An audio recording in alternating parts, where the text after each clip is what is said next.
ভাই তুই তো একেবারে ডুমুরের ফুল হয়ে গেছিস। এই এতদিনে তো দিদির কথা মনে পড়লো তাই এসেছিস?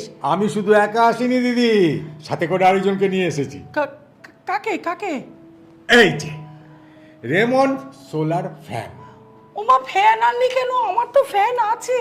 আহা, এটা জেসে ফ্যান নয়, এ সৌরশক্তিতে চলে। ইলেকট্রিক থাক না থাক, ভোল্টেজ থাক লো হয়ে যাক, এ কিন্তু ঘুরতেই থাকবে। বাবা ভাই, তুই তো একেবারে ম্যাজিক দেখাচ্ছিস। আরে এর বোধহয় অনেক দাম না? না না, মাত্র 700 টাকা। হ্যাঁ, আপনাদেরও বলছি, এই রেমন সোলার ফ্যান আজই আপনাদের বাড়িতে আনুন। ইলেকট্রিক থাকুক না থাকুক, ভোল্টেজ লো হয়ে যাক, এ কিন্তু ঘুরতেই থাকবে। তাই আজই নিয়ে আসুন রেমন সোলার ফ্যান।